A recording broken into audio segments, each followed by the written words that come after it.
เดี๋ยววันนี้เราจะพาคุณไปฝึกเขียนคาลิกรา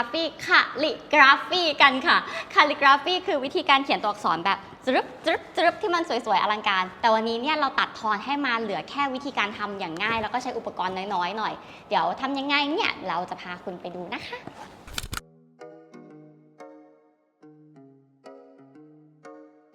คาลิกราฟีเนี่ยเป็นสิ่งที่คนคิดว่ายากแต่ว่าถ้าจับทริคได้นิดหน่อยก็จะง่ายเลยเริ่มที่ material ก่อนเราจะใช้กระดาษเรียบสีน้ำดินสอแล้วก็ผู้กัน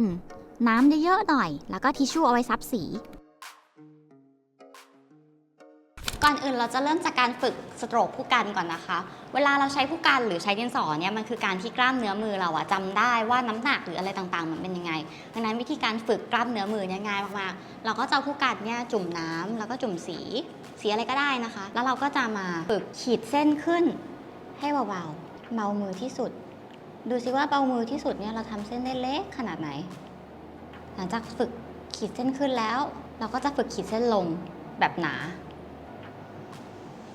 คราวนี้เราจะกดผู้กันหนักๆฝึกกดผู้กันจะเห็นว่าตอนนี้เรากำลังใช้ด้านข้างของผู้กันอยู่เราไม่ได้ใช้ด้านหัวของผู้กัน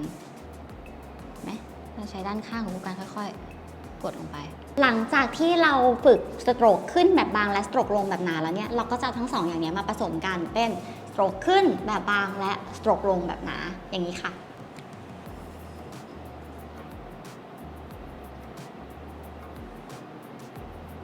ฝึกไปเรื่อยๆจนมือเริ่มชิน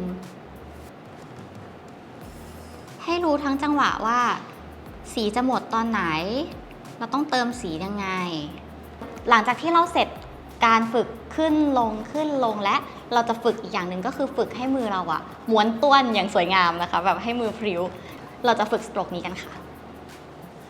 ตอนนี้เราจะเริ่มจับทางได้ว่าผู้กันสีจะต้องให้เปียกประมาณไหนแห้งประมาณไหนแล้วมันจะหมดตอนไหนอะไรอย่างนี้สิ่งนี้นอกจากจะช่วยฝึกกล้ามเนื้อมือแล้วยังทำให้เราคุ้นกับผู้กันของตัวเองมากขึ้นด้วยว่าเราชอบผู้กันเบอร์ไหน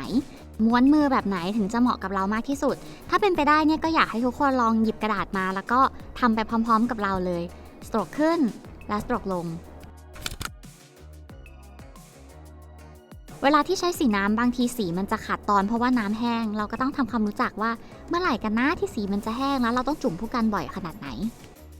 การขีดเส้นขึ้น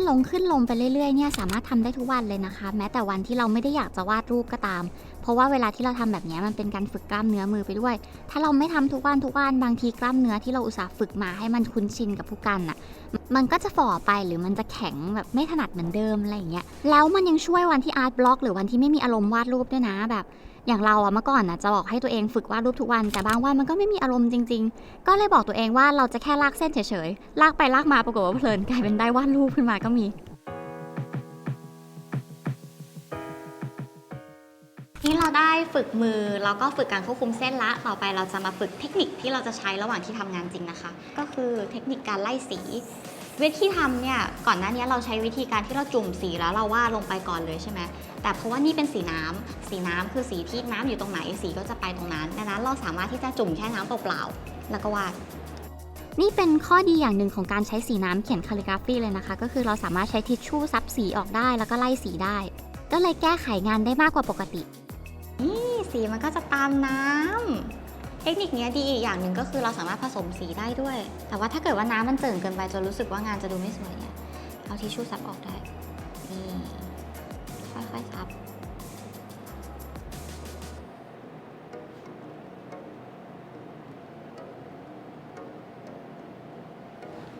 เทคนิคทั้งหมดก็มีแค่นี้ค่ะต่อไปเราจะมาลองเขียนจริงๆกันดูว่าเวลาเขียนจริงๆเนี่ยเราจะเอาทั้งเทคนิคที่เราฝึกแล้วก็ไอ้กล้ามเนื้อมือที่เราฝึกเนี่ยมาประยุกต์รวมกันได้ยังไงก่อนอื่นเนี่ยเวลาจะเขียนคาลิกราฟีเนี่ยเราต้องเริ่มจากการตีเส้นก่อนถ้าเกิดว่าคนที่ยังไม่แม่นเพราะว่าไม่งั้นเดี๋ยวมันจะแบบไปถึงไหนวิธีการตีเส้นเนี่ยเราจะตีเส้นเป็น3เส้นนะคะเส้นกลางเป็นเส้นสำหรับตัวอักษรขนาดปกติเส้นบนเป็นสำหรับหางที่วุบขึ้นไปแล้วก็เส้นล่างเป็นสำหรับหางที่ปุ๊บลงมาในช่วงแรกๆเราอาจจะต้องตีเส้นทุกครั้งที่เขียนไปก่อนเพื่อให้ตัวหนังสือเท่ากันแล้วก็ไม่ทับกันแต่พอเวลาผ่านไปเนี่ยพอเราเริ่มชินมือแล้วเราไม่จำเป็นต้องตีเส้นอีกเลยก็ได้ค่ะแล้วเรายังสามารถวาดรูปหรือว่าเติมลวดลายต่างๆลงไปได้ด้วยที่สำคัญที่สุดก็คือสีน้ำมันมีการไล่สีในตัวเนื้อสีของมันเองอยู่แล้วทำให้เราไม่ต้องพยายามมากเพื่อจะทำให้ตัวหนังสือดูมีมิติ แล้วก็ถ้ารู้สึกว่าสีเข้มไปสีเยอะไปน้ำเจิ่งนองเกินไปก็ใช้ทิชชู่ซับออกได้เหมือนเดิมนะคะกระดาษทิชชู่ที่เราแนะนำก็อย่างเช่น Celloc Purified Premium กระดาษทิชชู่หนา3ชั้นที่มีเทคโนโลยี Cushion Natural Touch เนื้อสัมผัสหนานุ่มช่วยซึมซับน้ำและสิ่งสกปรกได้ดีเยี่ยมมากกว่ากระดาษทั่วไปถึง 50% ช่วยลดจำนวนแผ่นที่ใช้ให้น้อยลงแล้วก็ไม่เป็นขุยเวลาเปียกน้ำขนาดงานศิลปะทิชชู่ยังซึมซับได้ดีขนาดนี้มั่นใจหายห่วงเวลาใช้ในห้องน้ำได้เลยแถมยังมั่นใจได้ว่าทิชชู่สะอาดเพราะมี Germ Clear Plus ยับยั้งแบคทีเรีย 99.9% ดังนั้นถ้าประหยัดแผ่นทิชชู่ที่ใช้ได้เนี่ยก็เป็นเรื่องดีค่ะ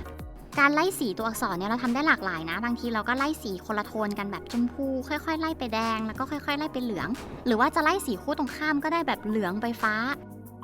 และยังมีอีกเทคนิคนึงก็คือในการแต้มผู้กัน1ครั้งแทนที่เราจะจิ้มสีแค่สีเดียวเราก็เอาผู้กันจิ้ม2สีพร้อมๆกันแต่ว่าแต้มคนละจุดของผู้กันสีหนึ่งแต้มตรงปลายผู้กันสีหนึ่งแต้มตรงหัวผู้กันแล้วพอว่าต่อไปเนี่ยมันก็จะกลายเป็นตัวอักษรที่มี2สีในเส้นเดียวแบบที่เรากำลังทำให้คุณดูอยู่อันนี้แหละค่ะแล้วไม่ว่าเราจะลงสีอะไรไปการย้ำสีและการแทรกสีก็ทำได้เสมอเลยนะคะเพราะว่าอันนี้มันเป็นสีน้ำให้คิดซะว่านี่เป็นรูปวาดสีน้ำไปเลยอย่าไปคิดว่ามันเป็นแค่งาน calligraphyแล้วในตอนหลังถ้าเกิดใครเซียนๆแล้วเนี่ยจะลองเอากาวแล้วก็กากเพชรเขียนคาลิกราฟีก็ได้นะคะใช้ผู้กันลากกาวไปก่อนแล้วก็ค่อยโรยกากเพชรลงไปซึ่งวิธีนั้นเนี่ยมันก็อาจจะทำให้มือเลอะกาวนิดหน่อยถ้ามือเลอะหรือว่าล้างมือยังไงก็ขอฝากกระดาษทิชชู่ Celloc Purified Premium หนา3ชั้นซึมซับมากกว่าหนานุ่มเกินคาดไว้ในอ้อมใจด้วยนะคะถ้าใครมีเทคนิคการซึมซับของทิชชู่ Celloc Purified Premium เข้าไปเล่นกิจกรรม Celloc ซึมได้ดีซับให้ดูได้ที่เพจ Celloc Purify กันนะทำเสร็จแล้วเนี่ยอย่าลืมมาอวดกันบ้างนะคะไว้เจอกันใหม่ EP หน้า